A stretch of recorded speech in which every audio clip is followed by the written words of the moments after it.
The last few weeks have been hectic to say the least. If you've been like me, you've been running on adrenaline, dealing with one crisis after another and constantly making decisions. It's certainly been a week of being the pinball and not the paddle. However, very soon the time will come when the crises would have been dealt with and you and your team will start to operate into a sense of new normal. That's the time to move into proactive leadership. And I'd like to share with you 3 tips for doing so. The challenge, of course, is that we've been operating with our adrenal glands at full flight. We feel like we've been running 1,000,000 miles an hour, and we get used to that.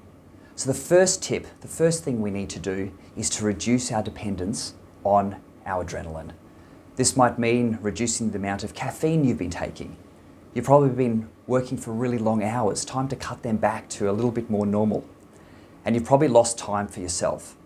So now's time to put that back into your routine and especially to pick up your physical activity, your exercise again.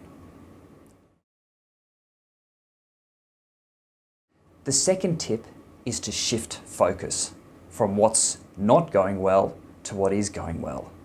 You see, when things are tough, we tend to focus on what's tough, and as a result, everything seems, well, tougher. However, even in the worst days, there are good things.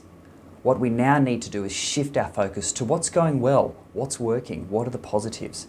Acknowledge these and share them with your team.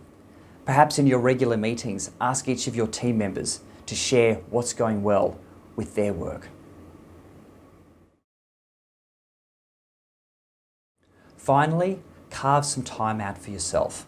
I invite you, perhaps even challenge you, to have a 1-hour meeting just with yourself this week. Time to think about the strategic direction of your company, to think about what you and your team are doing and what you can do to lead moving forward. A great technique for this is called the 10-minute continuous writing activity. To do this, you start with a question in your mind, such as, how do I now become more proactive in leading through this period of time? You get a good old-fashioned pen and some paper, and for 10 minutes, uninterrupted, just start writing. If you don't know what to write, just write blah, blah, blah, and eventually your subconscious will catch up with you. I guarantee you 2 things. First, you'll get a pretty sore hand, but second, you'll come up with some really insightful ideas. Go well.